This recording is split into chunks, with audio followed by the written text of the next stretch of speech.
Ladies and gentlemen, call the City of Leawood Planning Commission to order. Secretary, please call the roll. Nadelman. Here. Franze. Here. McGurran. Here. Belzer. Here. Block. Here. Stevens. Here. Carlberg. Here. Fishman. Here. Coleman. Here, we have a quorum. Up on our, in part of our packets is the agenda. We only have one item today. Any additions to the agenda? No, sir. Okay. Mr. Chair, Commissioner Block. I move for approval of tonight's agenda. Thank you, Commissioner Block. Second. Second, Commissioner Belzer. All in favor of approving tonight's agenda, please signify by saying aye. Aye. Opposed, nay. Agenda is approved. That brings us up to our one agenda item for tonight, case 7325, HALLBROOK North Mixed-Use Development, request for approval of a rezoning from SDO, Planned Office District, to MXD, Mixed Use District. Preliminary Development Plan and Preliminary Plat located north of College Boulevard and west of State Line Road. Ms. Cricks, I believe you have this one. Okay, please proceed. I do. I'm trying to get my presentation pulled up. Give me just a moment, please.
Thank you, Mr. Chair, members of the Planning Commission, Michelle Crick, City of Leawood Planning Department, and this evening I'm here to present case 7325, HALLBROOK North MXD, a request for approval to rezone approximately 34 acres from Planned Office District, or SDO, to Mixed Use Development District, a preliminary development plan and a preliminary plat located at the northwest corner of State Line Boulevard, or State Line Road and College Boulevard. This application does come for you this evening with a staff recommendation approval with 38 stipulations outlined in the staff report.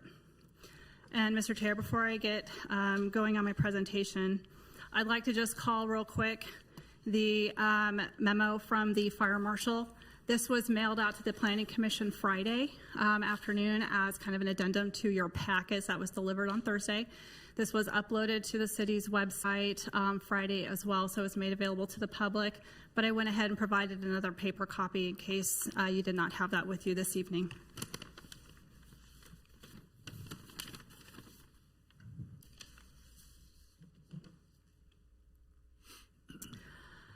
And then, so before I also get going with my staff report, I'd like to just note a few corrections for the record in the staff report that I just want to call those out, put those on the record that they are errors in the staff report and that they will be corrected at the governing body staff when it goes to the governing body. So first of all, I'd like to note that stipulation number 4 should also include parking structures that are along State Line Road in the setback deviation request. Stipulation number 5 should actually note the residential buildings to be D and E as an elephant, not E and F as in Frank. I'd also like to note there are actually 6 parking structures within the development being proposed regarding the number of parking. It should be a total of 3,584 parking spaces required, not 590 or 3,594. So again, I just wanted to call those real quick on record and get that noted, and then that way also note that they'll be corrected when they go to when the staff report goes on to governing body. Oh, geez.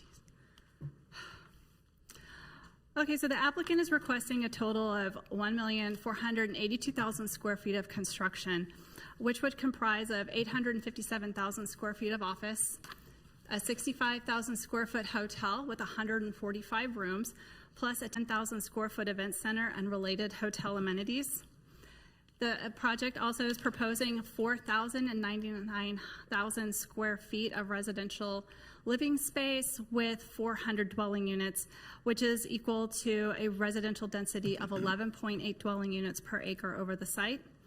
There's proposed a 6,000 square foot retreat center, a 14,000 square foot daycare center, 16,000 square feet of retail, and a 10-foot wide trail that's connecting the development over to the Leawood City Park and the Leawood Dog Park. The applicant is also requesting a 55% discount on the residential square footage for the entire project, which, along with other requested deviations, which we'll get to later in my presentation, would reduce the floor area ratio to 0.45. So the subject property is bounded by College Boulevard to the south, State Line Road to the east, I-435 to the north, and Leawood Dog Park to the west. There are existing overhead power lines located within the mature tree line along the northeastern portion of the property, and it is adjacent to 435 and State Line. The property is surrounded by a mix of recreational and office uses in Leawood and a mix of commercial, multifamily, and single-family residential in Kansas City, Missouri to the east. So in February of 2013, the city approved and executed an agreement with the property owner to donate approximately 5.8 acres of land located within a floodplain to the city of Leawood for the dog park. And in exchange for the land donation, future development for the HALLBROOK North site was permitted to include that 5.8 acre donated land to be considered as part of the overall open space for the development, and to be included as part of that land to be included when calculating floor area ratio, as if the land had not been donated. So I just wanted to kind of call that out. There is a copy of that agreement as part of the packet and part of the public record. So the development is proposed to include 11 buildings, and 3 retail spaces are proposed as part of this project, 2 multifamily residential buildings, and a child care center. The height of the buildings proposed within this development range from 35 feet in height to 200 feet in height. There is a total of 6 parking structures proposed, as noted on your slide, with the locations highlighted there in the blue stars. And the development will be served by private internal roads. So along the main internal drive, highlighted here on the slide in front of you, are proposed to be angled on-street parking. A secondary drive would be located north and west of the HQ1 and HQ expansion building, adjacent to the multifamily residential and the child care buildings, as noted on the slide in front of you. Just to let you know, we're not seeing any difference.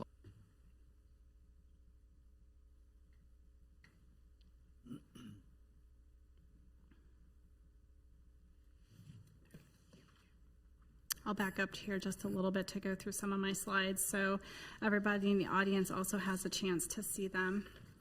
So this slide just kind of outlines what I talked about with what the site is proposed to have, along with the office space, the hotel, the residential square footage, the retreat, the daycare.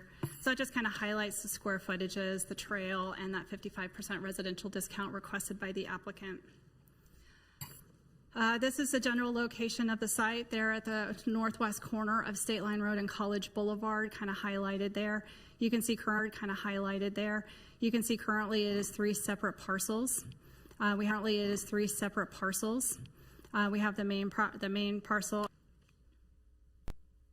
This is the surrounding zoning that I spoke of, with recreational and office zoning around the subject property, along with the commercial, multifamily, and single-family residential uses identified within the city of Kansas City, Missouri to the east across State Line Road, just to give some context of what the surrounding zoning and land uses look like. This is the location of the Leawood Dog Park that I spoke of when we talked about that land donation. So there's a large piece of property there. Most of Leawood Dog Park is actually located within the floodplain and pretty much undevelopable. So back in about 2015 is when Leawood came through with a final plan and plat to create the Lee Wolf Dog Park that we know today. These are the locations of the office buildings I spoke of initially there. So this is the location of the primary headquarter office building known as HQ1, the headquarter expansion office building, HQ expansion, the retreat center, and an additional office at the southeast section of the site. This is the location of the hotels with the event center and hotel amenities and 3 retail spaces. The location of the 2 multifamily residential buildings, and then there at the north end of the property is the child care center. This slide highlights the location of the parking structures on the site. So each of the HQ1 and HQ expansion would have their own underground parking structures. Each multifamily residential building would have their own parking structure. And then there's 2 parking structures proposed along State Line Road, one for the event space and the other one would be for the office building down there at the southeast corner of the site. This is highlighting the internal road that I spoke of. This is the primary road within the development being proposed. Along this road is the front entries to the buildings, and there's on-street parking proposed there. This is that secondary road I spoke of that goes north and west of the HQ1 and HQ pedestrian path. Pedestrian path. The project is planned to be constructed in 2 phases. The first phase would include the HQ1, so the project would exceed over 1 million square feet of open space, which well exceeds the 30% open space required for the development. The applicant did provide a preliminary landscape plan with this application. At final development plan, road in the distance is I-435. You can see how the buildings kind of go together with the proposed heights and the layout. And this is another view looking southwest. Again, this is another view looking southwest. Again, this is from a Missouri point of view looking to the south. And so you can see here, it's been an undeveloped piece of property. At one point there was a house on it, but that house was removed probably around 2015, I believe. So now there are no structures on the site. It's treed. It's got a lot of, you can see I-435 off in the distance. The picture at the bottom right is looking off of State Line Road, kind of within an open grassy knoll area looking to the northwest. This next picture, the upper left, is actually looking into the site from Lee Wolf Dog Park, and you can see where the proposed trail would be along that fence line of Lee Wolf Dog Park. And then the bottom right is a picture kind of from that grassy knoll area looking straight south, with State Line Road being along the left-hand side of the picture. And unfortunately, you can't see that very well. But so the applicant has proposed a few deviations with this application. So the first deviation is related to the calculation of floor area ratio. So automatically with a mixed-use district, the Leawood Development Ordinance states that automatically the residential gets an advantage of residential to reduce the overall square footage of a site. However, an applicant can request a residential discount up to 55% when it's recommended by staff and ultimately approved by the governing body. The applicant has also requested additional criteria to be considered to reduce the overall floor area ratio for this project. So without any residential bonus and the requested criteria, the project would have had a floor area ratio of 0.76%. With these deviations, and if approved, along with the 55% residential discount, would reduce the floor area ratio to 0.45. So the applicant has requested a reduction in floor area ratio based on multiple factors. So they would like to have the increased open space as permitted in section 16-2-6.4G of the Leawood Development Ordinance That is an open space floor area ratio deviation that can be requested specifically with mixed use. In addition to those deviations in the mixed use section of the code, the applicant is also requesting additional considerations to be factored in to reduce that overall floor area ratio, including increased open space, superior site planning, parking structures, both above ground and below ground, setback from state line road from 40 feet down to 30 feet. The applicant is requesting a deviation to the height of the structures within the mixed-use district. For the buildings proposed are over the over the 90 feet allowed within this zoning district.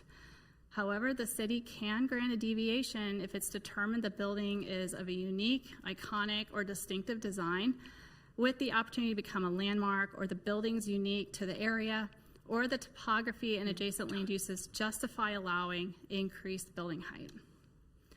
And then the final deviation the applicant is requesting a parking reduction for multifamily residential, 2 per dwelling unit. One of those parking spaces must be totally enclosed. However, the applicant can request a deviation to that 2 per unit standard. They are requesting 1.65 parking spaces per dwelling unit as opposed to 2. And the applicant has provided sufficient covered parking to be able to provide every single dwelling unit a covered parking space within the site as mixed use. And so the proposed would complement the comprehensive plan. And again, staff recommends approval of the HALLBROOK North project with the stipulations outlined in the staff report. And with that concludes my presentation. I'm available for questions. Questions for staff? Commissioner Fishman.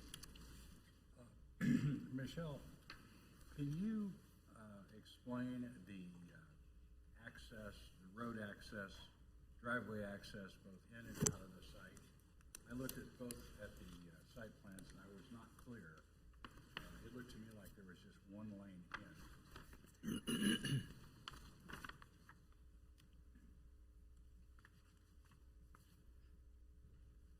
Okay, so hopefully everybody can see that. So this is the site plan in front of you. So a bend at the HQ1, HQ expansion building to the south, and then ultimately end up onto College Boulevard. Now that point on College Boulevard does already have a stoplight. So that infrastructure, so that would be the main drive. Now, there are also, as I noted in the staff report, there are also, there's another access point off of State Line Road. We've got the secondary drive, we have this primary drive, but then also a little further south into the parking structures, there's another access point off of State Line Road. But the graphic in front of you, that access at State Line Road will be a new stoplight. Okay, thank you. Yeah, so it'll have full turning access north and south onto State Line Road, in and out of the site, and also provide access from the Missouri side as well. And with respect to the access from College Boulevard, is there just one lane into the project and 4 out? I believe it's one turn, so yeah, 1 lane in, 2 lanes out. 2 lanes I don't know, out. 3 lanes out, excuse me. Thank you, Brian. Brian flashed me a 3 lanes out. And will that be complete access as well? Correct. Thank you. Just to get on Commissioner Fishman's as a follow-up question, the light, there's going to be 1 additional light on State Line Road. Correct. And that is that where the Bank of America former light used to be? There used to be a light there and they removed it 5 years ago or something like that? Okay, I apologize. I don't have that recall. Okay. You're correct. Yeah. Am I correct? Yeah, Okay. it says on They're the telling me screen. I'm correct. So Okay. I'll ask the applicant as well. Sounds good. Additional questions? Sounds good. Additional questions for staff? Commissioner Franze. Yeah, just follow. Current traffic volumes on the site, future traffic volumes for the area given background growth in the area, as well as future volumes based on this development combined with the background volume. So they project out what the ultimate traffic scenario might look like. And then they evaluate the turning movements in the intersections. They grade those, they give them a level of service, and the signals are designed to accommodate for each turn lane so that we ensure we don't have cars backing up into other lanes and blocking traffic. And so Merge Midwest, on behalf of the developer, has gone through and provided that study. We had a consultant peer review. We hired Olson Associates, who's much more versed in traffic studies than I am, and they provided comments, and Merge Midwest responded to those comments and updated the traffic study multiple times until we got to a point where we felt comfortable with what we were seeing in the study as it relates to the City of Leawood impacts. Additionally, we asked the developer to coordinate with the Kansas Department of Transportation and Missouri Department of Transportation because of the highway, proximity of the highway and the ramps, and they both provided comments, and the developer has been able to address most of those. So I think this is a preliminary plan stage, and so we are expecting some additional revisions to the traffic study to occur in order to address all of the issues and concerns at hand. But right now it looks like most all of them from the City of Leawood staff perspective appear to be addressed from an engineering standpoint. I should also note, I did not mention the City of Kansas City, Missouri. I've been in a couple meetings with the City of Kansas City, Missouri regarding this project, and they are aware of it. They have reviewed it. They've provided comments and requested modifications and changes, and the developer has been working to make those and incorporate those into the plan submittal. Great. One follow-up question. In any of those discussions with City of Kansas City, Missouri, has there been any discussion about them extending the road by the Bank of America around to Carondelet? Is that expected at some point? We didn't discuss what might happen in the future from that perspective. We did discuss the signal and how that could work together with this site development. But we didn't discuss, or there was no speculation on what might occur there to the east. Okay.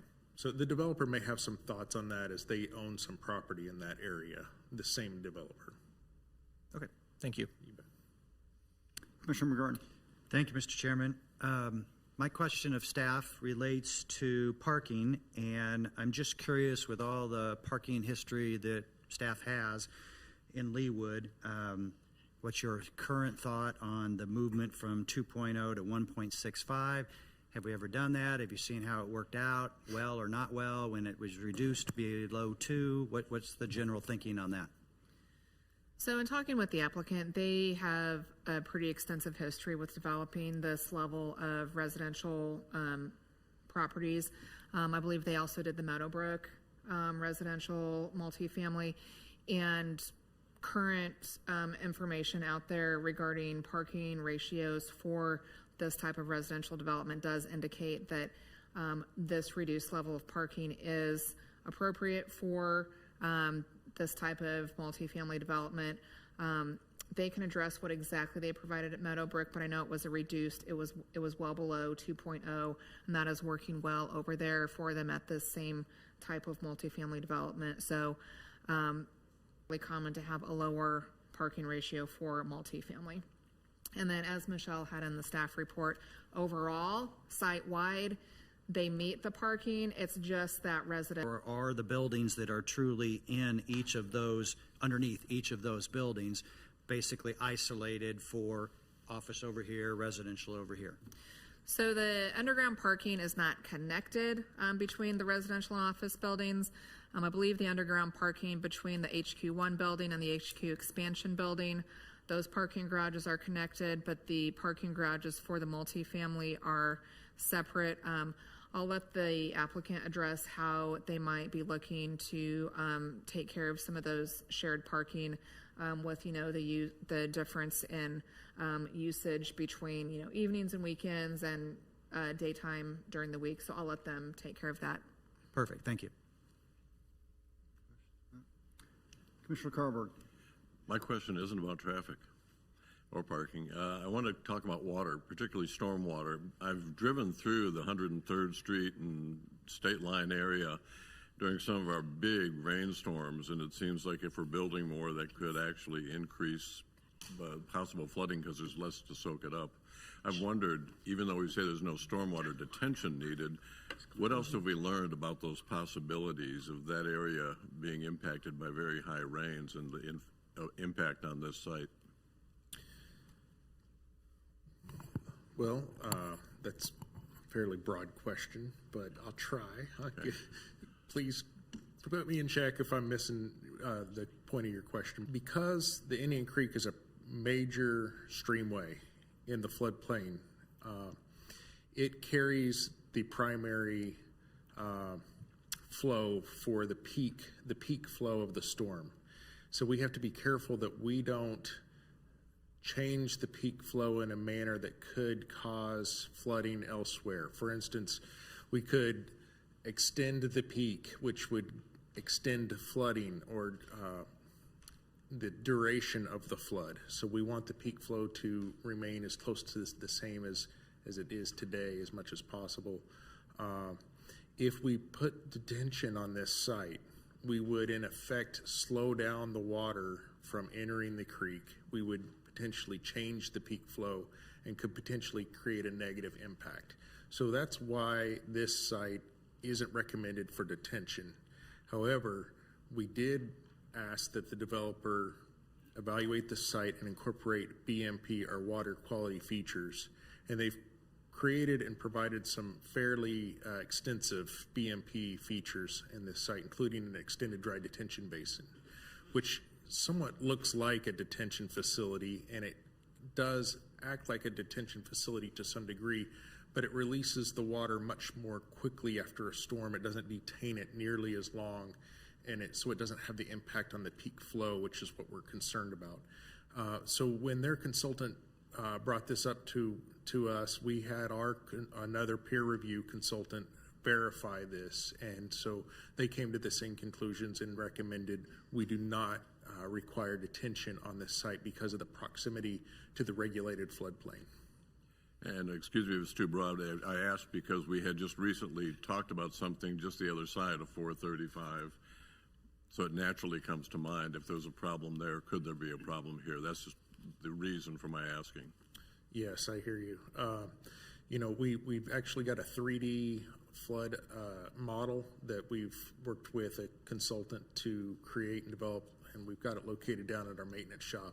And it allows us to actually, it's a 3D model made out of foam, and it shows where the different buildings are and the roads are. And it starts about Indian Creek and Mission Road, and it goes through the city park area.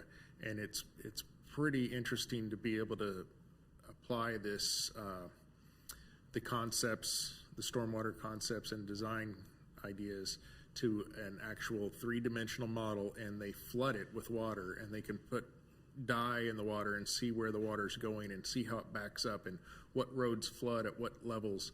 And it's very interesting, but that's something the city has been doing on its own accord, separate from this project. It started long before we got involved with these plan reviews. Thank you.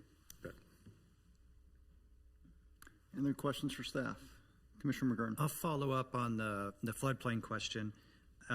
Just to say it a different way and see if I understand it correctly. Is it fair to say that the way the land slopes towards the park, that the child care facility, the retreat facility, and the multifamily facility that's farther down, all of those and their garages would not be impacted by flood water, assuming it was more than a 100-year flood? Assuming it's a 500-year flood or something like that, they're still up high enough to where you don't see a problem in the future? I have not evaluated the site for a 500-year flood event. I don't know that the applicant's engineers have either. That's not something we'd normally do or even consider. But I hear floodplain or the chance of a flood happening, the 1% chance of a flood happening in any given year, that is the regulated floodplain map. I mean, that's the firm or the FEMA mapping. So that is well established and identified in all of the mapping, and that is a baseline. We do not build buildings in that floodplain. That is restricted area. So that there are if you wanted to do something there, you would have to go through an extensive study and potentially do remediation on site, quite an investment in order to actually be able to build something in the floodplain. I'm just kind of curious how high up off of the 100-year flood line are these buildings? Yeah, great question. We might ask the developer if they have that information available tonight to share that. I don't have that with me, Okay. or else I'd be happy to. Fair enough. Thank you. Yes, sir. I have a question for Brian. Commissioner Belzer. So all the new force flow that's being installed all the way up state line right now, will that accommodate this development as well, or will there need to be changes made there too? Great question. So that's with respect to sanitary sewer, and that I would have to confirm with the developer. They've been working with Johnson County Wastewater on how they will be serviced at this site. Okay. But to my knowledge, the force main occurring on state line north of 435 does not support this site. They will be supported in other ways.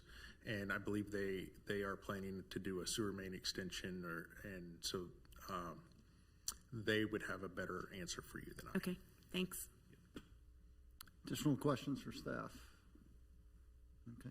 Mr. Scoville, I do have, since we're talking about the water situation, I do have concerns about runoff into Leawood City Park. And I believe you mentioned in one of your responses that this was actually going to improve the runoff in that area.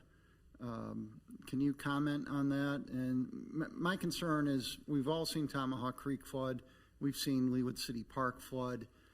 This area currently is a natural absorber of the water. Is that going to, once the vault, push the water into Leawood City Park, or is it going to be taken care of on site? Would you say? Well, I don't think this site, these improvements in the way the developer is managing the stormwater, I don't think that will improve City Park drainage. If I may have misspoken there, so I apologize.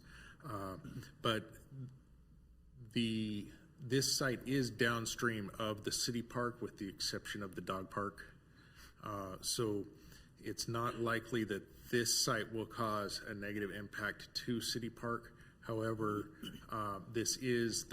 what we're talking about is the regulated floodplain, the 100-year floodplain, and it is mapped in a manner that it is intended to accommodate a certain amount of improvements within the watershed area. And so the idea that I mentioned earlier about detention is that we don't want to hold back the water and then create a negative impact to the adjacent property owners to that regulated floodplain, either downstream or upstream. And so by avoiding detention on the site, I think we are likely to, we are putting ourselves in the best position to avoid negative impacts. If we do detention in accordance with our normal processes and procedures, we would likely put ourselves in a position where we could be creating unnecessary risks to our own park, potentially, and properties downstream. So this isn't unlike other developments adjacent to floodplain. Similar developments would be like the Public Works Maintenance Facility or Parks headquarters down south, right next to the regulated floodplain. We did not include detention on those sites for the same reasons. Okay. All right. Thank you. Yes, sir. Ms. Cricks, let me ask you a question on the follow-up in regards to the height of the buildings. They're asking for a deviation for 200 feet while the requirement for mixed use is 90 feet. Just for relationship, do you know the height of the Sheridan down the street by any chance? The Sheridan is 250 feet, is that correct? So I had actually contacted Overland Park to see if they could give us some heights on some of their buildings. And so, yeah, the Sheraton is approximately 230. The Lighton Plaza building, which is kind of that pinkish building with the pointed top there along College just to the west of Metcalf that you can see from 435, that one is approximately 240. And some of the Corbett Woods office towers go up to about 225.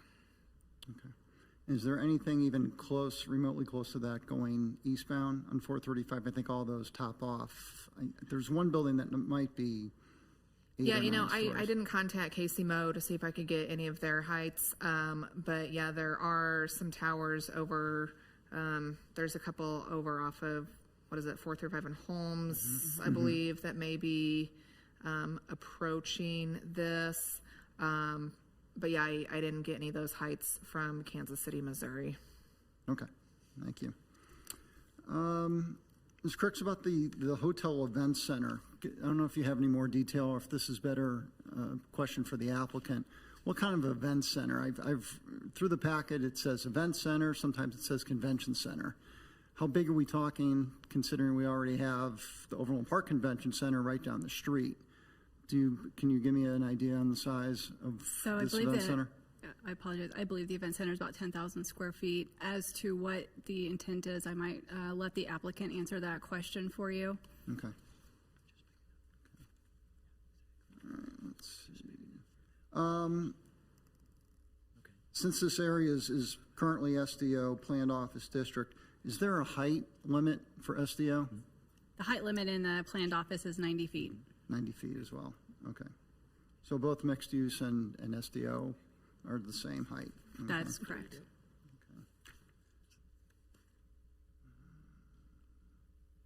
In one of the reports, I think this is, I don't know if this is the traffic study. Oh, this is a memorandum from Mr. Scoville to Ms. Hurley. Talks about gating operations in part of the development. Can you explain where the gating is going to be?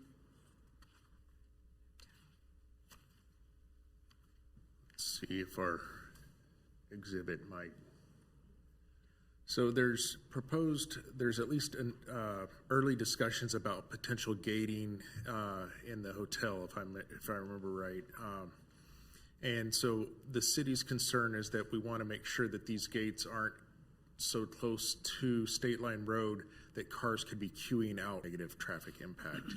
So right now, I think the developer's last response was that they haven't committed to gating that yet, and that if they did, then they would be willing to do additional analysis and make sure that they meet our expectations.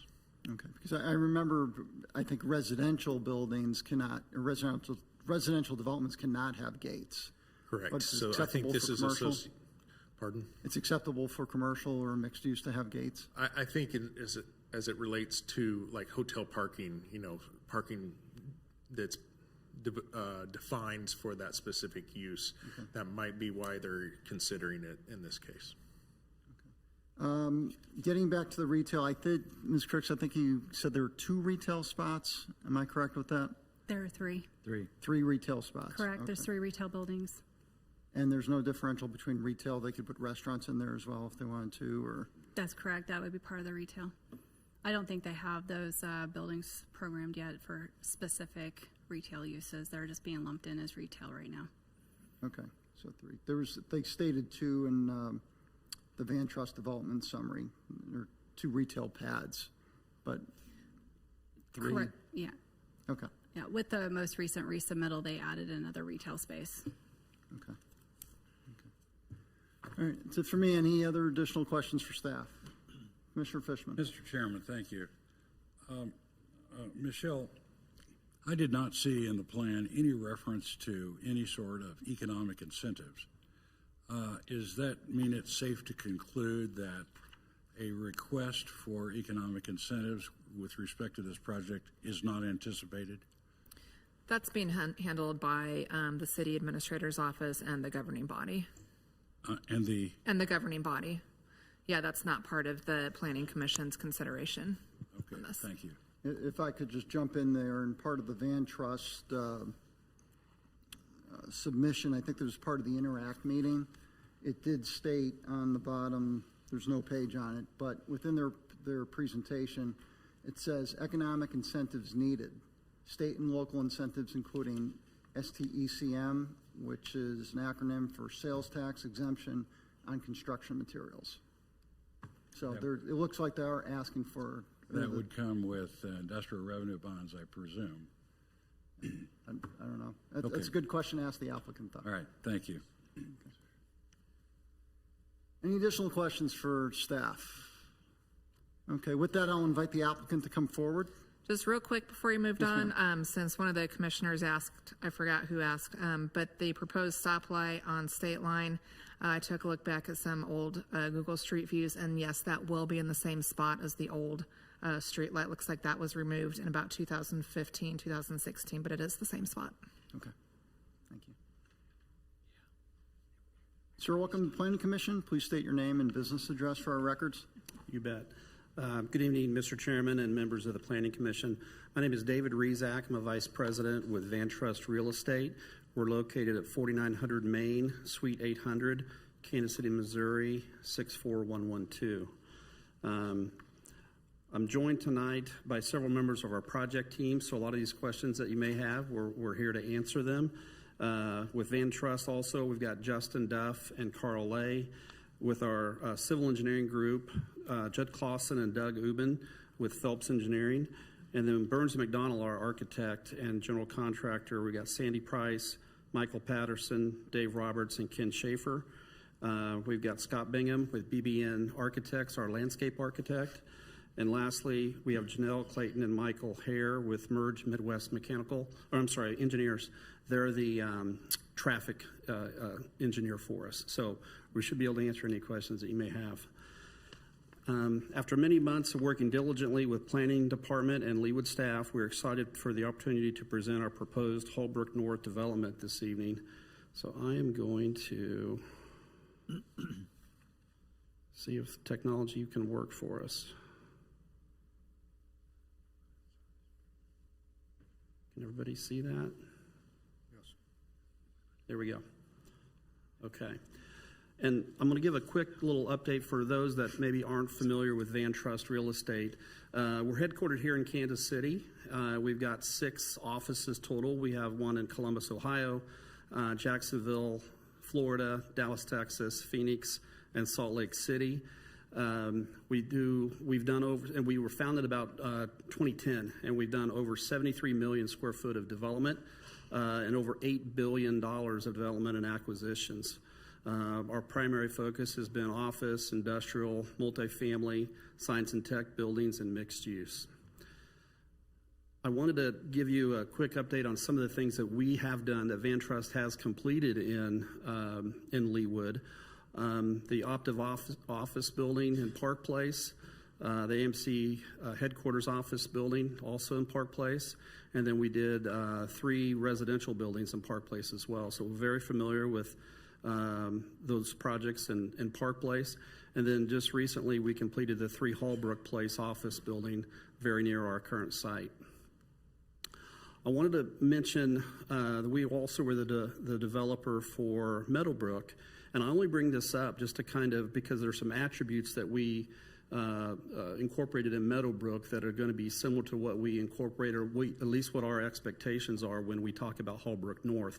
Creating a sense of place, a high quality lifestyle, lots of green space, walkability. Those attributes are going to be key to what we're talking about at HALLBROok North as well.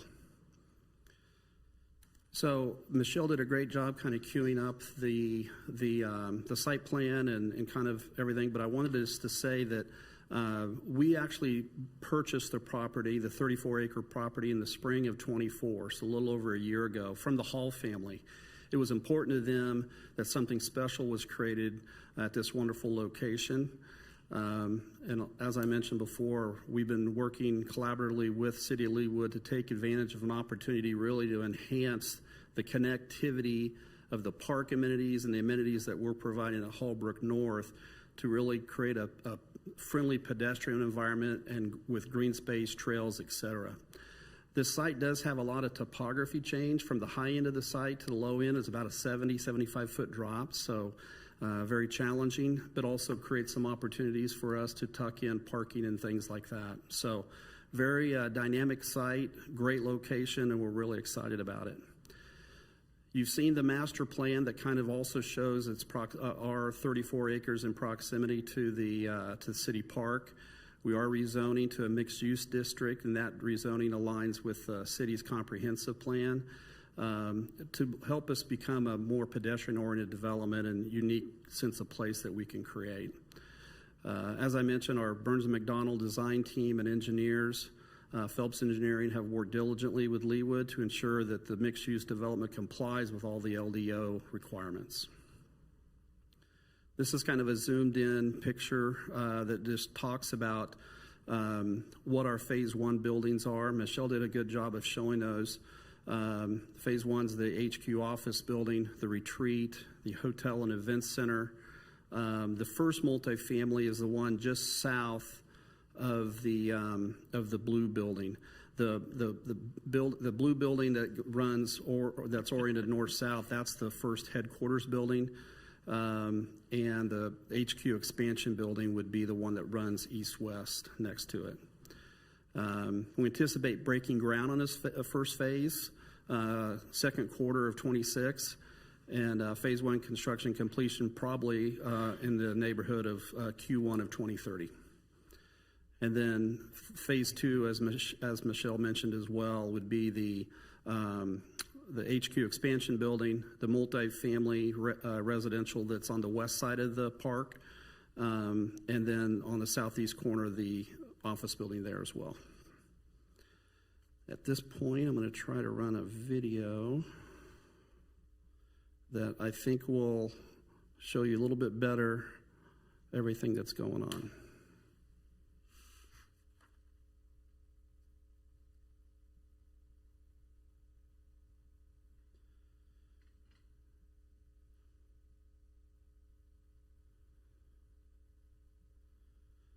This video starts off and it basically shows the first phase. You're looking almost due south here. That's State Line Road on the left. Now you're coming around and you're looking towards City Park to the west.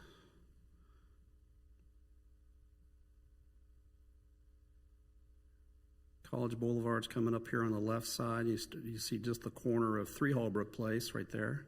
Now you're looking almost due north.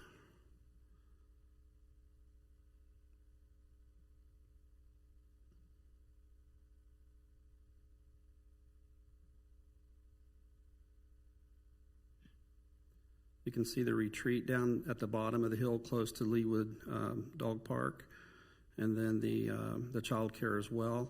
Now you're going to see the Phase 2 components start to show up as they come out, and the connection between the HQ1 and HQ2, and how we've kept that open so there's a great connector piece that allows pedestrians and tenants to literally circulate through the site and connect to City Park as well.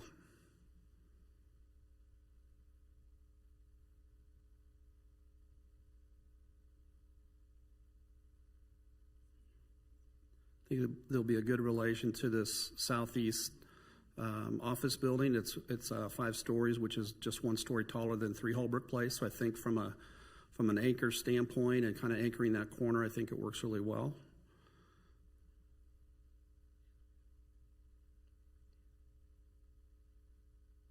All of our parking, as Michelle mentioned earlier, we've got 6 parking garages, they're all tucked into the hill and underneath these buildings, so you don't see a lot of parking. We have very little, besides our street parking, we really don't have any surface parking. Everything's in a structured component, which I think works really well.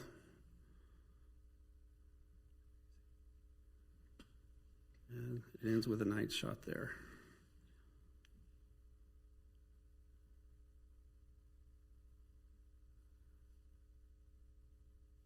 Oops.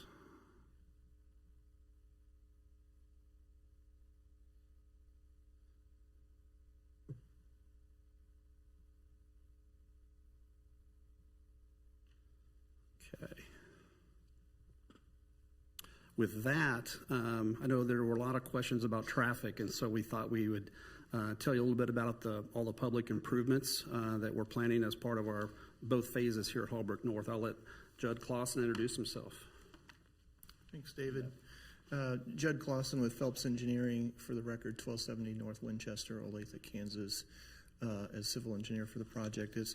As you know, there's several traffic engineers in the room tonight, myself and Doug as well from Phelps Engineering. We've done a considerable amount of studying of traffic on this site, spent lots of time doing that. Appreciate Brian and David with Leawood Public Works, as well as coordination that's gone on with the City of Kansas City, Missouri, KDOT, and MoDOT on the project. Traffic study was included. It's a lot of great reading if you need to fall asleep quickly at night, but all kidding aside, a lot of information in there. This slide, and I'm only going to do one slide here, just to try to give you a high-level sense of some of the things going on, because with this type of development, you've got to be able to get people in, got to get people out, and you've got to make sure that your impacts on traffic are mitigated.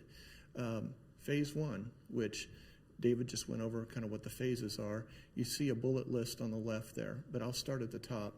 Up at I-435 on the eastbound exit ramps, they're coming, from Overland Park, eastbound on 435, you're getting off at State Line Road there. Phase one, we're going to be doing just a little bit of lengthening on that existing right turn lane there. Right now it's a free flow right.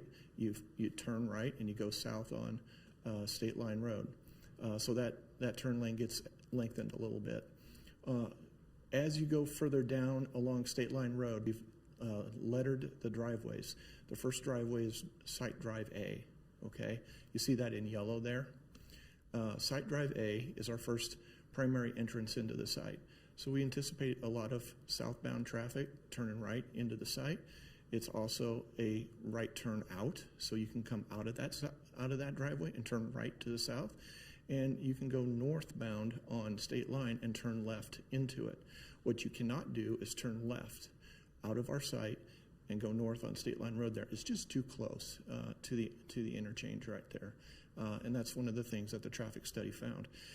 I will note that there's been conversations with the Freddy's owners as well as Kansas City, Missouri. Initially, there was a pork chop island in the middle to restrict less on their side as well, but we resolved that by adjusting the driveway geometry of ours out so we can leave that intersection open so that their lefts that they currently enjoy will not be taken away. As you go further south, the next drive is Drive B. That's 108th Street. That's that location where the signal used to be, but it's now going back in. There'll be a new signal put back in there. There'll also be new turn lanes at that location as well. Also with that signal, you'll be able to do come out. If you're going northbound on State Line Road, you'll be able to do a left, get in that northbound left like you're going into the site, but northbound left like you're going into the site, but you'll be able to do a U-turn and go back south there as well. So really helping to provide ways to restrict the amounts of lefts crossing State Line Road and allow people to turn right, get in those left turn lanes and do U-turns, which is a much safer movement. So I talked about Drive B and 108th Street. Drive C is the next drive to the south. That is a restricted location right there. There is a median in the middle of the intersection right there that will be constructed to restrict lefts in that location. That's where our primary parking garages are for the hotel and conference space. So that's a pretty major location for traffic to get into the site as well as out of the site.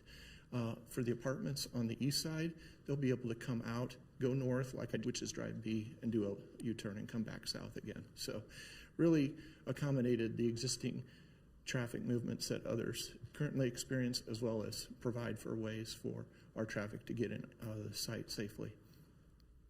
And all along State Line Road and College Boulevard, as you can tell with this list, there's significant amounts of turn lanes being constructed to accommodate that traffic that's turning in and out of the site.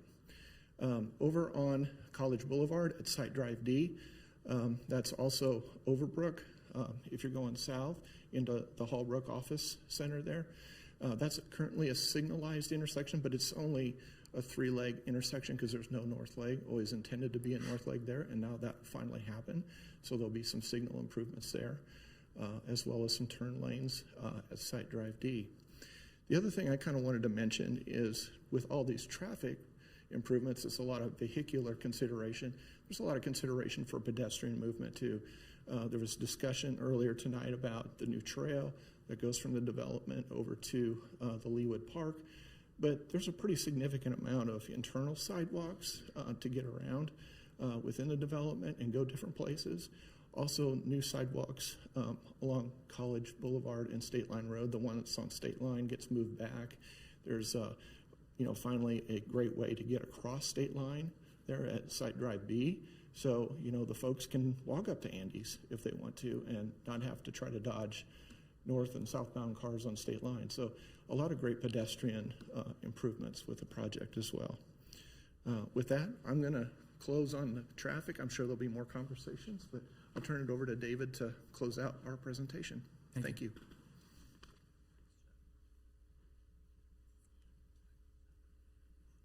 I think we just have a couple slides that that Michelle kind of already showed, just kind of showing some of these still shots that really just kind of shows the massing and kind of the orientation on both sides. But that really kind of concludes our presentation. We want to open it up for questions now.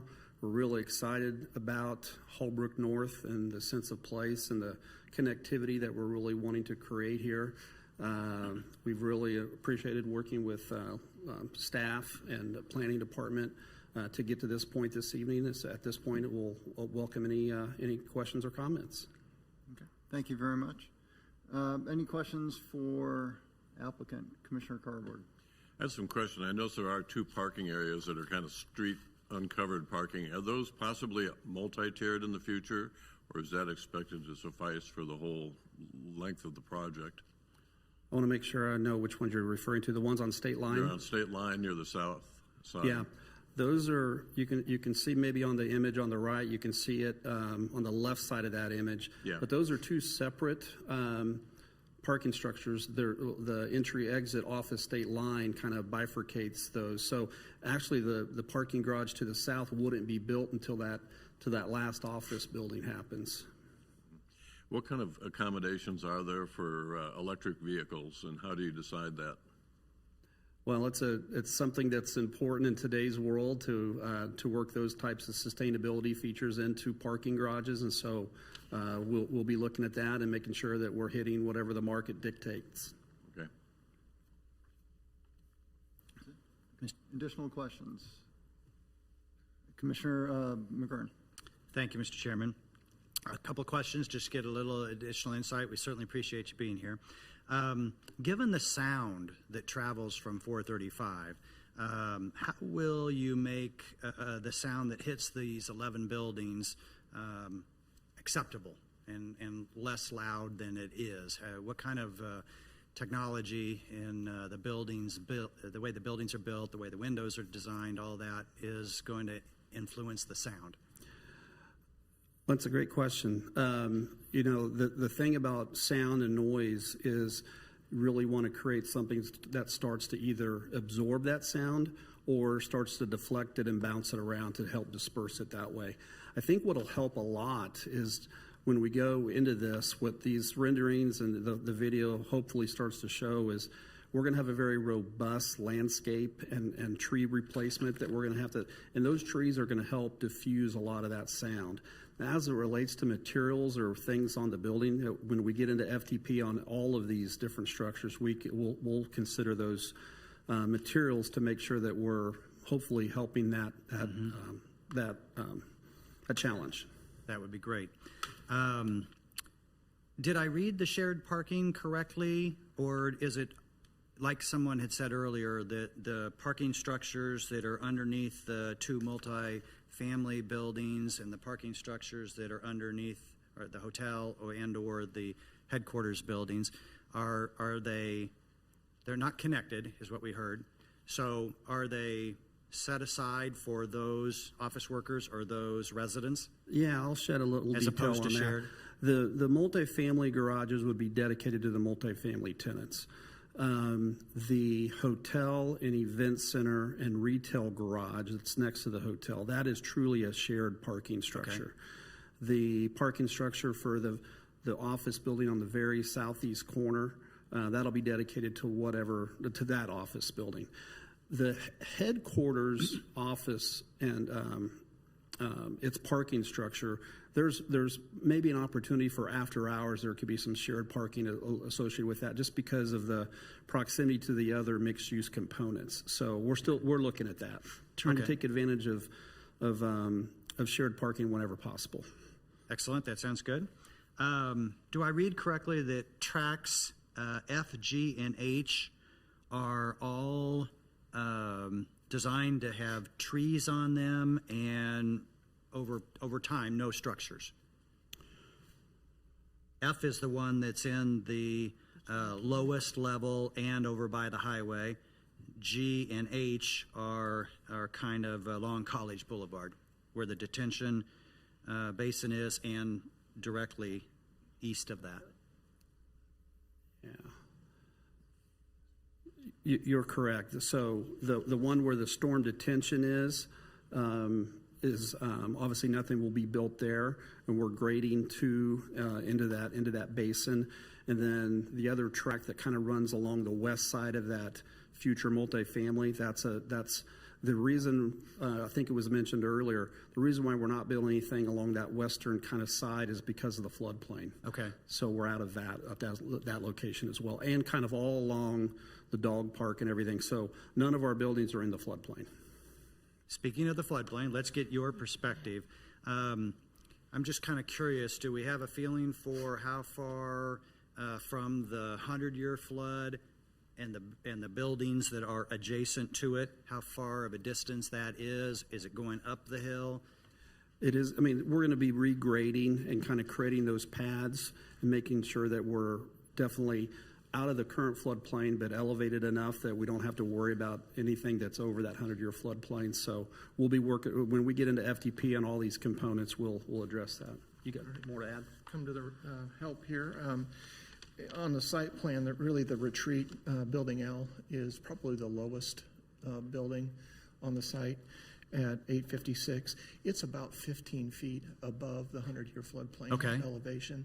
So kind of gives you a sense of, how even the lowest building on the site starts to set up on that hillside as it starts to rise.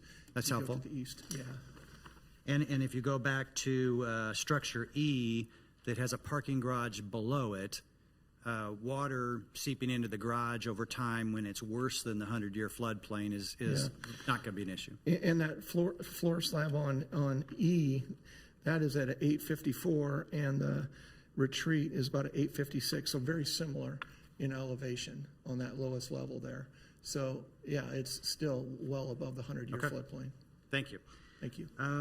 My next question relates to just getting a better feeling. If you look at the entire map, the way it is, and it sits on the property, and we all know that there's a huge portion at the top that's very flat.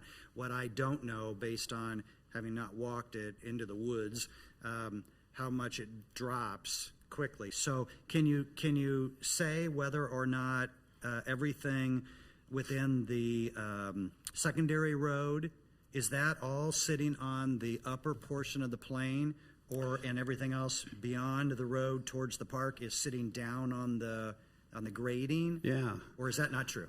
No, let me kind of add some detail to that. So from 108th Street, where you come in to the front doors of both of the HQ office buildings and what we call Main Street, it comes in from 108th off State Line, goes to the south, and then dumps out by Overbrook. That's kind of the high end of the site, okay? And like I mentioned before, there's about a 70-foot drop to the west and to the north. So fairly substantial. So that outer road, that outer private road, is, call it 65 to 70 feet lower than that Main Street road. Okay. That's very helpful. And if you remember and maybe I'll just go to the 3D, you can kind of see here where that outer road that goes along the north and the west, you see how the parking garage daylight, but they are substantially, and then also the terracing between the buildings that starts to occur. That really goes from the high end of the site down to the low end of the site. And that's where we have the connectivity to the park. Okay, that's very helpful. And I think I've got one more, and it was something you referenced earlier. I wrote it down as quickly as I could. Did I hear you correctly that you said the intention is to start phase 1 during the second quarter of 26? And the intention is to finish phase 1 the first quarter of 2030? No, finish phase 1 approximately first quarter of 2030. 2030. First If quarter. I said 23, I apologize. No, 2030. 2030, yes. Yeah, that's correct. Yeah. And then do you see a fast follow on phase 2, or is that going to be, it could be any time? It'd be great if it was a fast follow. It's all going to be market driven. That makes sense. Okay. Yeah. All right. Thank you very much. I appreciate your time. You're very welcome. Commissioner Belzer. First, I just want to say I love this presentation and how you made this animation so we can really see. I'm a very visual person, so when you say, "Oh, it's 75 foot," I have no concept of that. But to see it visually and this terracing and all the connectivity, I think that this is just a stellar presentation. Thank you. I do want to ask about the pedestrian connectivity from HALLBROOK Office Center across from College. If there's going to be retail and possibly a cafe or a restaurant or whatever, I can see a lot of people from the other side of College wanting to come over and walk and access this and possibly access the, take the trails down to the park, maybe take a lunch hour walk. So what's the plan for the connectivity pedestrian-wise between the two developments? I think, and it's hard to see here, but we've got sidewalk connectivity, basically from state line all the way through our development, all the way down to College and over, on Overbrook. We want that kind of that connectivity and that interaction between wherever people are coming from to kind of come into our development, for people in our development to be able to go to City Park, whatever the case is. So lots of sidewalks, lots of trails. We're going to encourage that connectivity. Okay. Is there any thought or conversation, just like was done over here, to get people under some of the major streets? Is there any thought, maybe in the future, conversations to building an underpass under, whether it's College or, just between those two? I mean, they're two really large areas of development. So all the people coming from the office center across the street, across from College, I just was curious if there's any conversation or thought about building something that goes under the street so people aren't crossing all. I mean, you're going to build this big, beautiful thing here, and then there's all the big, beautiful office buildings across the street, and the streets are going to get a lot busier. So crossing that may be challenging. Yeah. We're not planning anything at this point, but definitely understand where you're suggesting. I think Judd was going to say we do have kind of on C201, is that correct? That's correct, Commissioner. On C201 is our pedestrian plan. And we kind of noted in there the color for the pedestrian connections really on the site. Obviously, there's perimeter connections as well, but really in the site and in the location that you're describing, which is our Drive D or Overbrook, both, significant sidewalk connections on each side of Drive D go down to that, updated signal down there for our crosswalk connections on either side of Overbrook. You can cross and come up Main Street there. Okay, thank you. Additional questions for applicant? Commissioner Stevens. Oh, go ahead. I think I'm imagining the retreat building is an extension of the corporate office campus. Is that correct? Is it actually part of the office use? And Yeah, I think. versus a public building or It's, a different it's not a public use. building. It's something where for executive meetings or a retreat for conferences or things like that for the office user. Okay. You bet. It'd be private to that. So any parking associated with that, it's really part of the office parking. That's and correct. it's, That's correct. okay. And then I just might ask I guess the staff report mentions that a sculpture garden is maybe planned at, it says the intersection of College and State Line, but I didn't quite really see that in the application or the plans, but is that part of the? It is not. It is not. I think Michelle Okay. mentioned. Go ahead, Michelle. Yeah, I apologize. That was part of like the very beginning of my presentation when I had a couple of error corrections in your the staff changes. report. It was one of them was that sculpture garden to be removed and will be struck from the staff report when it goes to governing body. Okay, I'm sorry I missed that, yeah. No, that's no problem. Thank you.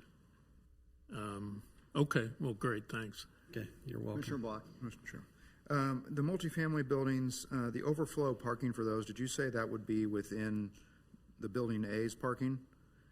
It looked like there's a little bit of surface parking in front of Building E, but I don't see any surface parking if You're referring to the multifamily buildings? yeah, overflow parking for those. Well, there's no overflow. There's a parking garage for each of those multifamily buildings that meet the 1.65 ratio.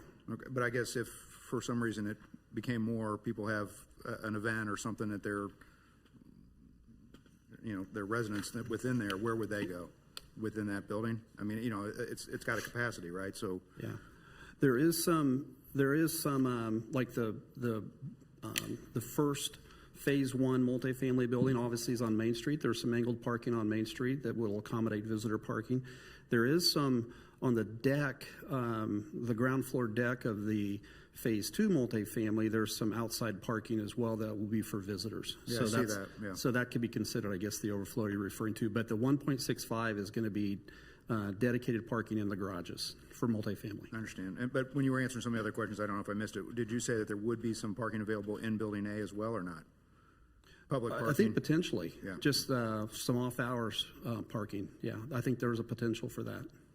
Okay, and then shifting a little bit, it looked like in your 3D or your video, it looked like you showed the hospital to the east almost flat. I just curious if you have any idea of what the height is of any of those buildings to the east. I think UMB used to be bigger, but now it's much lower. I'm just trying to understand. I don't know those height dimensions to anything to the east. Okay. That's all I have. Thanks. Okay. Thank you, Commissioner Block. Commissioner Carver. One additional question on energy. Leawood, as it develops, has the opportunity to reduce its carbon and energy footprint as big complexes become more energy self-sustainable. Has this been considered, or could it be considered that there could be some self-generation through rooftop a collection of solar and then battery storage for its own microgrid, or is that something that would be further down the line? I think it's something that we'd entertain further down the line and take a look at as we get into FTP on all of these, any and all of these components. Something that we could look at. Okay. Additional questions? Commissioner Nadelman. Just wanted to get your current thinking on the event space, types of uses. Will it run independently of the hotel, or is that thought of now? What's your thinking? The event space? Mm-hmm. That's kind of a placeholder right now until we really get into identifying who our hotel flag's going to be. Mm-hmm. We think it's an opportunity for things like wedding receptions and those kind of things. It's definitely not a conference center. We're not trying to compete with Sheraton or anything like that. It's only 10,000 square feet, so 150 to 250 people, something like that. But I think it could be an amenity for whatever hotel flag that we end up with here. It'd be a component and an amenity for that opportunity, for the hotel opportunity. Thank you. Okay. Commissioner Franze. Yeah, I had a question about the childcare facility. Is that intended to be operated by the tenant of the headquarters building, or is it going to be third party and open to other folks as well? It would be third party and open to the public. Okay, thank you. Yes, you're welcome. Any additional questions for the applicant? Okay, I have two questions for you. Okay. I alluded to earlier in conversation with Mr. Scoville about the gating operations.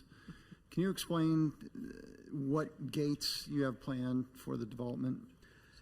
Yeah, I want to clarify that. I think at one point in the past, when we did have, you see the garage in purple for the hotel, and then you see the garage right below it to the south in blue.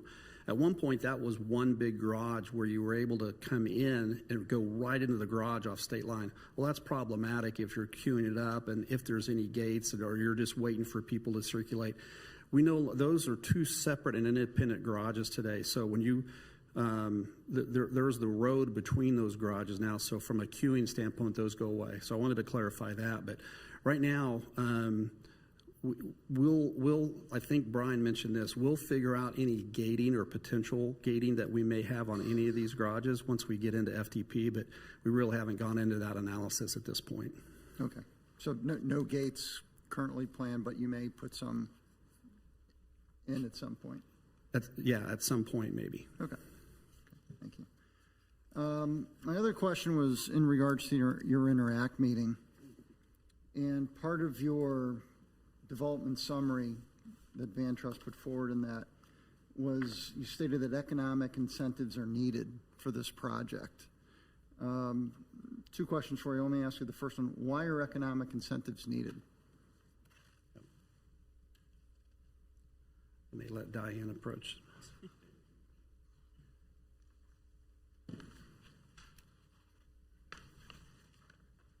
I can help answer. Good evening, Chairman and Planning Commissioners. Diane Stoddard, I'm City Administrator. And with regard to the incentives, the Van Trust has been talking with us about a variety of incentives that would be commensurate with a project of this magnitude. One of those things that's anticipated to be discussed with the governing body at the meeting on October the 6th. One of those elements would be a proposed tax increment financing district. The governing body has set a public hearing on that topic for October the 6th. If they do take action that evening, there is a component that would come back before the Planning Commission, which is consideration of whether the redevelopment plan is in conformance with the comprehensive plan, and that would come back before you all at the end of October. But typically, a project of this magnitude usually requires some kind of public assistance, like we've done with some other projects here in Leawood with infrastructure and that sort of thing. What other projects have we done that have been tax incentives? There's been a variety of those. We have community improvement districts and tax transportation development districts in the community with Ranch Mart, with Park Place, as a couple of examples of those. And we've also done some incentives on some of the developments recently on 135th Street. It did mention this STECM, the sales tax exemption on construction materials. Is that different than the TIF that you were just explaining? It is. Okay. Is that another tax incentive? Yes, that would be one of the tools. And as I said, I think I'm not prepared really to go into great detail this evening about those, but we will be outlining those in great detail at the governing body meeting in early October. Okay. Is that a local thing and a state thing, or just one or the other? It is dealing with sales tax on construction materials that affects the sales tax. That's the local sales tax, the city, and the county tax, but the majority is borne by the state, just with the amount of state sales taxes. Okay, thank you. Thank you. All right, any additional questions for the applicant? Okay. With that, before we get into the public hearing, let's take a quick 5-minute break, and then we'll get into the public hearing.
She loved it. Well, we had a coach drilled it into the one I remember. He said, "You're not just an athlete." Cameron, Mary? Okay. All right, reconvening the City of Leawood Planning Commission meeting for tonight. Up next is our public hearing. I will open up the public hearing. Each speaker will get 4 minutes to speak. There will be a 1-minute warning on the little device on top of the lectern, and there'll be an annoying buzz after 4 minutes letting you know your time is up. Okay. Is there anyone in the audience that would like to be heard to speak on this case?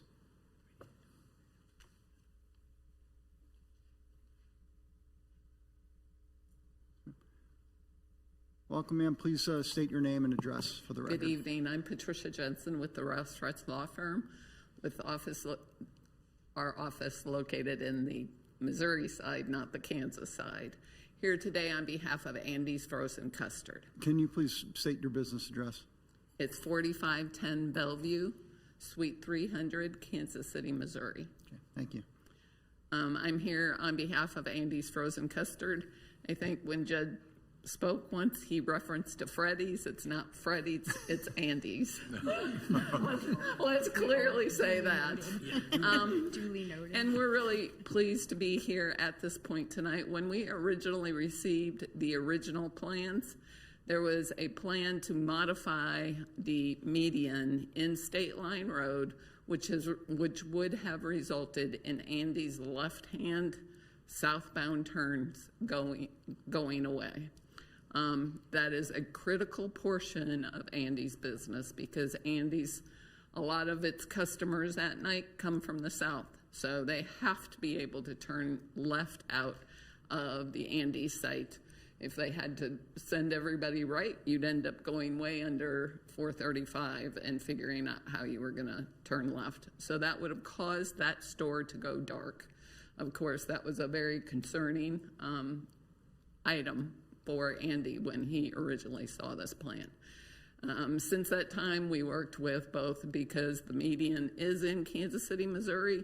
We worked with Nick Bocinetto and Michael Shaw, who are the public works people in Kansas City. They also worked with the Leawood staff and the applicant's engineer. So that's why you see on the plans that are in front of you now, the presentation really didn't have that shown. That has been modified so that we will retain that left turn out of the Andy site to turn south. And we're really pleased with the result of that to allow our business to continue. That's all I've got to say. Thank you very much. Thank you.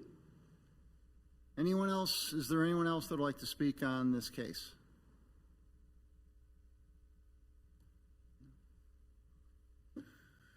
Mr. Chair, Commissioner Block. seeing none, I move to close the public hearing. Thank you, Commissioner Block. Second. Second, Commissioner Belzer. All in favor of closing the public hearing, please signify by saying aye. Aye. Opposed, nay. Public hearing is closed. Would the applicant like to state anything else before we go on to discussion?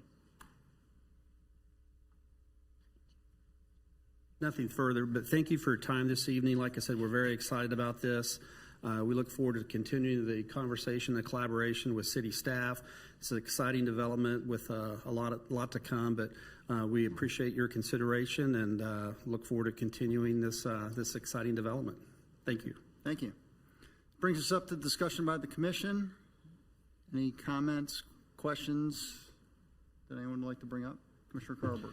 One of the things I talk about quite a bit is energy and sustainability, and I wanted to mention I appreciate, first of all, the quality of the presentation, and I just want to underline the fact that if we look at a hallmark type, can I say a hallmark type, or should I say landmark type of facility, it's more than just looks. It's also what it does and how it functions. In the things I have seen on microgrids and energy and the work I've done in the energy industry, I think this is one of those things that could really be a big statement of how this is incorporated into the project plan. 5 years is a long ways away and not so far away, but in energy technology, it's going to advance so much that there are going to be opportunities on this project to make it stand out. And I just think that helps Leawood, and I think it helps the project overall. I think this would come at a critical time when Leawood needs to define at a higher level what sustainability is. That it's more than cleanups and things like that on trails. It's more about carbon reduction, efficient energy, resilience of energy, and such things. And I think there's a really neat opportunity that this project has to make a huge statement in that way. Any additional comments? Mr. Chair. Commissioner Block? I guess overall, I'm supportive of the proposal. I mean, I think it is a difficult site with the topography that was discussed. So I think that the use, the height is, I think, had it been maybe anywhere else in the city, I think maybe would be more of a concern. I think it makes more sense. There are other buildings that are tall along this corridor. I like that the parking is incorporated into it, and it looks natural, at least, the renderings that we've seen. I guess the only, I think the 3D image did better. I guess I was less excited about the look of it from the 2D, from our packet. So I know that we're not approving the facade of it at this point. I think, I know it was referenced to as iconic, and I hope iconic is just not height. So I guess I from my perspective, I guess I'd ask for, again, the 3D was better, to help me kind of bring it to life in my mind. But I guess, the walkway is great and that looks really neat, but it sounds like that's like way, way down the road.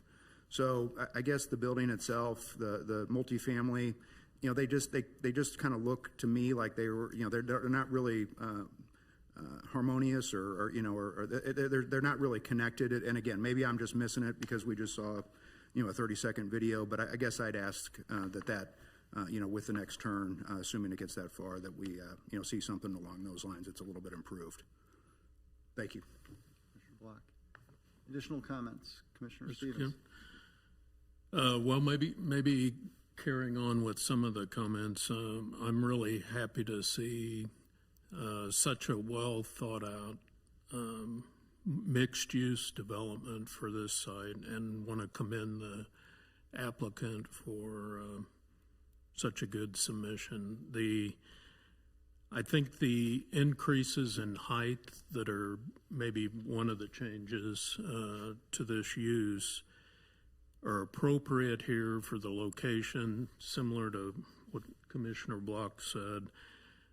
For signature buildings and the proximity of their placement on the site, where they're west and north, but away from the main streets, with the very well done massing of the complex where the buildings cascade in height, from the west to the street. And so I think that's really well done. I'm glad to also see the inclusion of all the structured parking, which minimizes what could be a huge amount of surface parking. And it's well placed on the side and to the outer edges, which, for the most part, tend to disappear, and you're not seen. And then the surface parking that is included is really well done in strategic locations where it's needed, but it's also along the active internal street. And really helps liven that, street improvements there, as well as small pockets of surface parking with the retail use and, say, the daycare, but really the minimizing the huge amount of parking that's needed for the development. And then lastly, it's great to see the public spaces being enhanced within this. and the amenities included, the links to pedestrian network that was presented, and even future adjacency to transit. It's just a really good development in that area. So with that, I'm really supportive of the application. Commissioner Fishman. Thank you, Mr. Chairman. I just want to echo the comments of my fellow commissioners. First of all, for the very informative presentation. Looking at this project on paper is impressive, but seeing it in 3D really helps bring out the feeling of the project and is really impressive. So I am really excited. This is the last, probably best significant location remaining in Leawood, and this project is fully appropriate to do that site justice. And I am looking forward to this site being constructed. I think this further defines Leawood. And I think it's a benefit to our entire community, and I thank the developer for bringing this forward. Commissioner Belzer. I just want to also share my enthusiasm for this project and commend you all on a well thought out, a well planned, and a really, really well presented project tonight. You really did bring it to life for us. It just jumps right off the page in that 3D model. I think you've definitely created a sense of place and a destination in Leawood with signature buildings that calls to all the different uses that you have included and really creates I just think it's a stellar development for Leawood. I think being able to see it, the height from the highway, from all around, especially the way you illuminated it at night, it's really, I just think it's such a high quality development and in the perfect location. So thank you for your great presentation tonight. Commissioner McGurn. Thank you, Mr. Chair. I agree with all of the enthusiastic, positive comments that have been made by the commissioners to date. I thank the staff and the applicants and everyone involved and congratulate you on an outstanding plan. And at a great use of vacant land, and the iconic aspect of it, the location, the mixed use aspect of it is better than anything I've seen since I've been on the Planning Commission. So I think this is excellent. As an aside, I think this I believe this honors J.C. and Elizabeth Hall and their strong focus and demand for high quality and impressive innovation. So I think that's awesome too. I couldn't be more supportive. I hope we see a final plan soon. I hope we walk through additional enhancements, additional things that only make it better, and we see a lot more detail, obviously, on what's going to be built and what it's truly going to look like, and all the questions that we'd asked about. So that'll be awesome. But so far, so good, and it's very impressive, and I thank you. Commissioner Franze. Yeah, I want to echo what my fellow commissioners have said, and then also give a shout out to the traffic engineers on this. I think that's a very challenging job, and they're often the unsung heroes of projects like this. But there were a lot of questions coming into that in the presentation, and the responses were very thorough. So I appreciate that. Any other comments? Okay, I'll just close with thank you for coming tonight. Obviously, this development is on the eastern edge of our border, and like Commissioner Block referred to, the height is a concern, but it is a good spot if you're going to exceed our maximums. It has to be an iconic building, and given the other buildings on 435, we're hoping that this is a landmark, complex landmark buildings to let people know they are in Leawood. So good luck with that. I myself, as everyone else, is looking forward to the final plan to see what you come up with to make it iconic in the end. Mr. Chair, Any other discussion before I change it? Go ahead. Commissioner Block. I move for approval of case 7325 Hallbrook North mixed-use development with the 38 stipulations as amended. Second. Second, Commissioner McGurran. Any discussion on the motion? Okay, all in favor of approving case 7325, please signify by saying aye. Aye. Opposed, nay. Case 7325 is approved unanimously. Thank you all very much for your time tonight.